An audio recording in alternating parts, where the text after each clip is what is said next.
June 13, 1944. Southern England. At 4:18 a.m., air raid sirens wailed across London. But this wasn't another Luftwaffe bombing raid. The war in the skies had changed. A small aircraft appeared on radar screens, moving at 400 miles per hour with no pilot. Britain's anti-aircraft guns fired thousands of shells. Nearly all of them missed. The V-1 flying bomb struck Bethnal Green, killing 6 civilians instantly.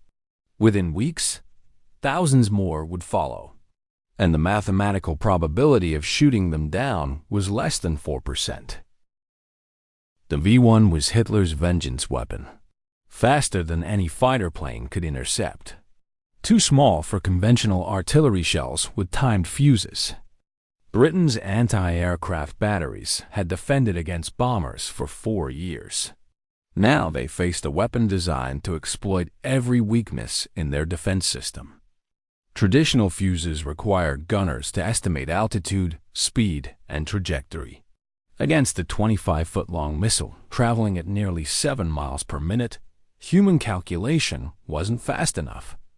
But 3,000 miles away, a team at the Johns Hopkins Applied Physics Laboratory had spent 3 years developing something the U.S. Navy called impossible. A fuse that didn't require calculation.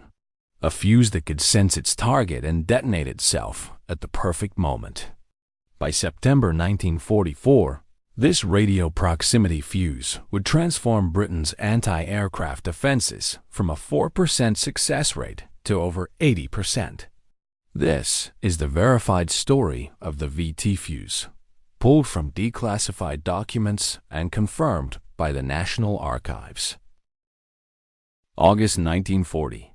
The Applied Physics Laboratory at Johns Hopkins University received an urgent contract from the U.S. Navy Bureau of Ordnance.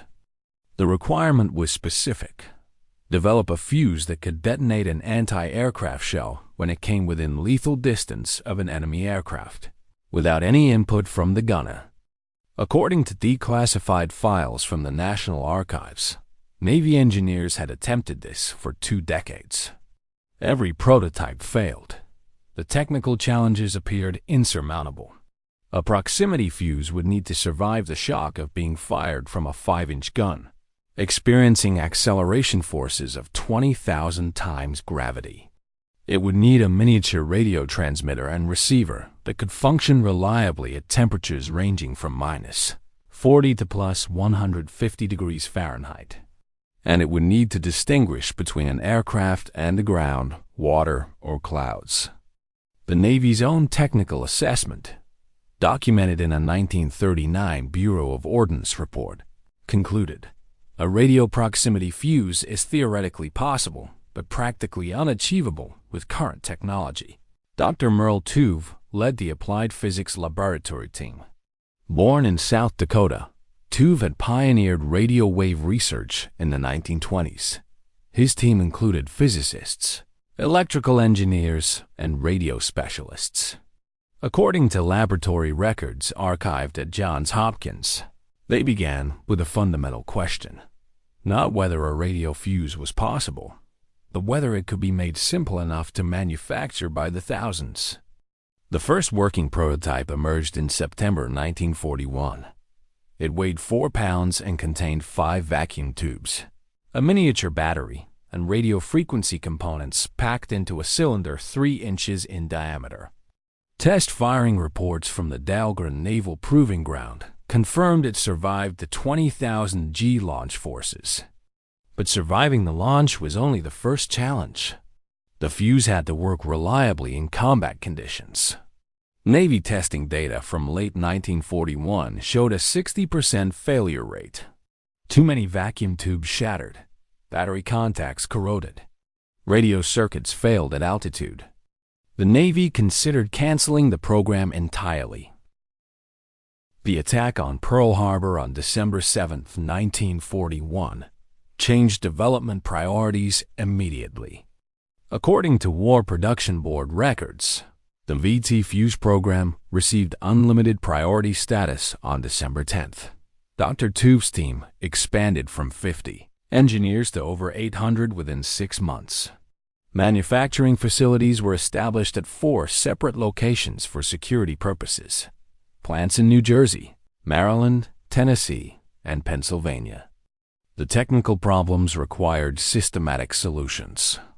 The classified Applied Physics Laboratory reports detail each breakthrough. First problem, vacuum tube fragility. Standard radio tubes used glass envelopes that shattered under launch forces. Engineer James Van Allen, who would later discover Earth's radiation belts, redesigned the tubes with reinforced internal structures and rugged envelopes. Test reports from March 1942 show tube survival rates improved from 40% to 92%. Second problem, battery reliability. Standard batteries use liquid electrolyte that leaked or froze at altitude. The laboratory developed new solid electrolyte batteries specifically for the fuse. According to production records, these batteries could function at 40,000 feet and temperatures of -40 degrees Fahrenheit. Third problem, safety. A proximity fuse that could detect any nearby object was dangerous to the gun crew loading it. The solution, documented in technical bulletins, was a mechanical safety device that only armed the fuse after the shell had traveled 400 yards from the gun. By August 1942, the VT fuse achieved an 85% reliability rate in testing. Navy Bureau of Ordnance records show approval for production on August 20, 1942. The first combat-ready fuses left the production line in December 1942, but the Navy imposed strict security restrictions. According to declassified Joint Chiefs of Staff directives, VT fuses could only be used over water. If a dud shell landed on enemy territory, the fuse could be captured and reverse-engineered. The risk of Germany developing its own proximity fuse outweighed the tactical advantages on land. The first combat use occurred on January 5, 1943. The cruiser USS Helena engaged Japanese aircraft near Guadalcanal using 5-inch shells equipped with VT fuses.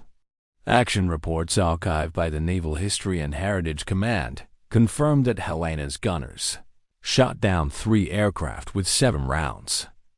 Traditional timed fuses typically required 200 to 300 rounds per aircraft destroyed.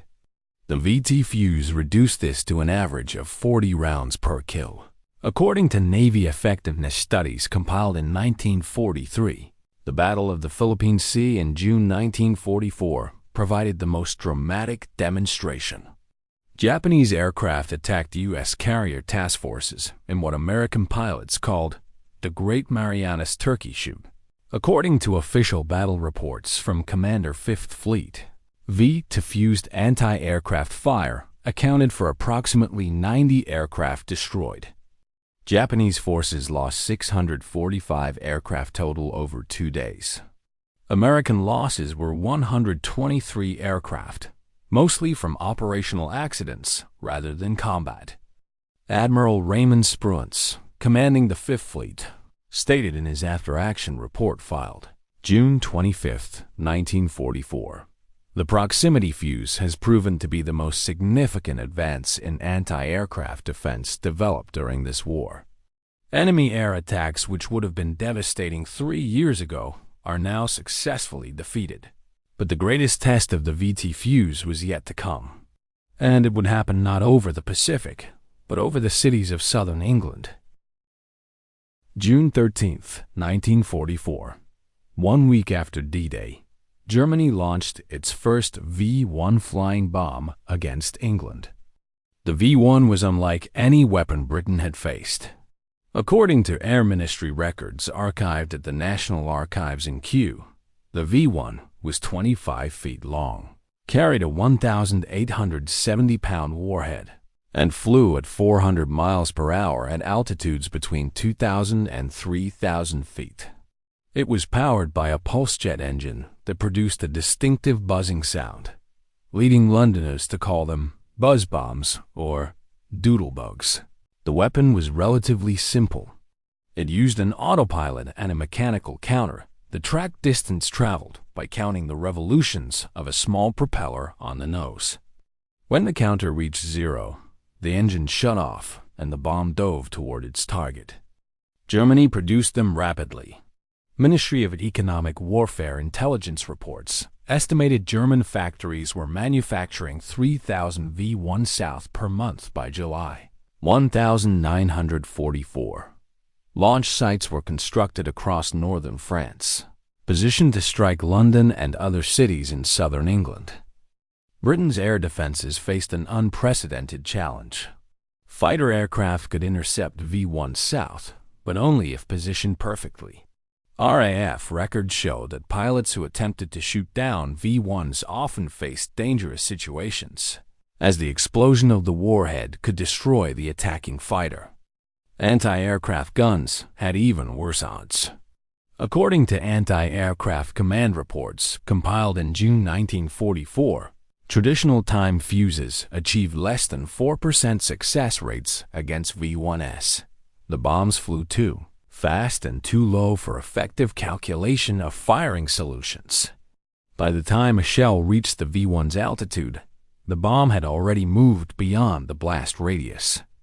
Between June 13th and June 30th, 1944, Germany launched 2,448 V-1 South toward England. Air Ministry records confirm that 1,847 crossed the English coast. Of these, anti-aircraft guns destroyed only 73. The human cost was severe. Home Office casualty reports document 1,935 civilians killed and 5,918 seriously injured in June 1944 alone. The psychological impact was worse than the Blitz. Unlike bomber raids, which allowed time for air raid warnings, V-1 South gave virtually no warning before impact. Prime Minister Winston Churchill addressed the War Cabinet on June 29, 1944. Cabinet meeting minutes, declassified in 1972, record his statement. The flying bomb poses a threat to civilian morale equal to or exceeding that of the sustained bombing campaigns of 1940 and 1941.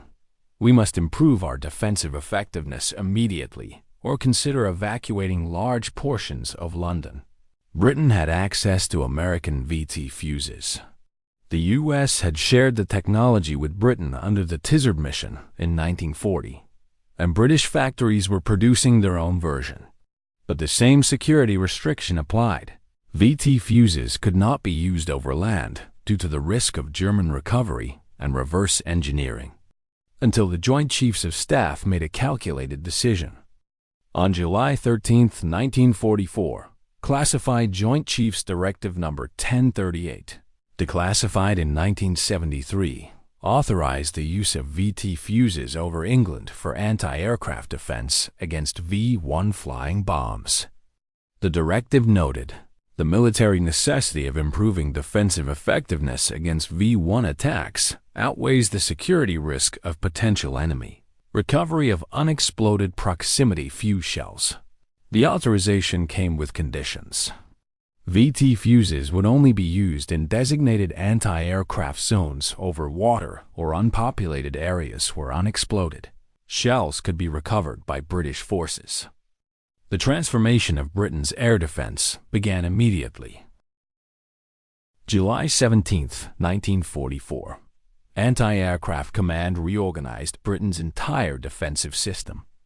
According to operational orders archived at the National Archives, all anti-aircraft guns were moved to the coast. 3 defensive belts were established. First, fighter patrols over the English Channel. Second, anti-aircraft guns along the coast equipped with VT fuses. Third, barrage balloons protecting London itself. The coastal gun belt stretched from Dover to Beachy Head, concentrating over 400 heavy anti-aircraft guns in a narrow zone where VT fuse shells falling into the channel could not be recovered by German forces. Gun crews received VT fused ammunition on July 16th. Fire control procedures changed immediately. According to anti-aircraft command training bulletins, gunners no longer calculated time fuses.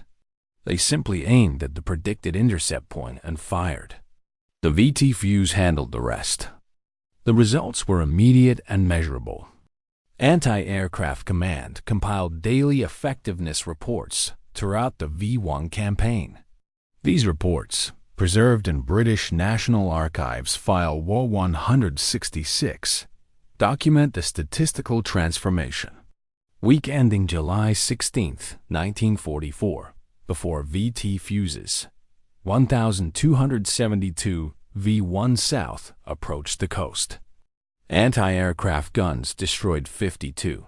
Success rate, 4.1%. Week ending July 23, 1944, after VT fuse deployment, 1,103 V-1 South approached the coast. Anti-aircraft guns destroyed 361. Success rate, 32.7%.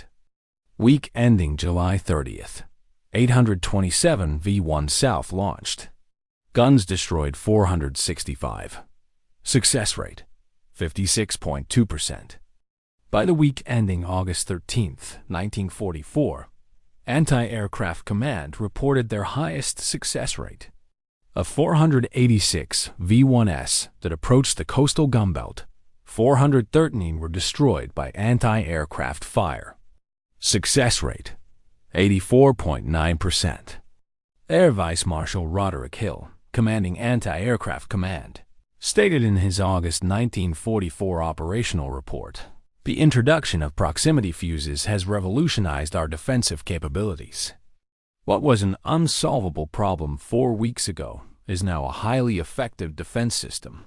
The psychological impact matched the tactical success.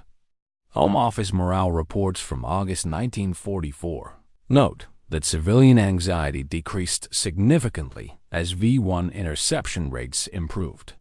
Londoners could see the explosions over the channel as V-1 South were destroyed before reaching the city.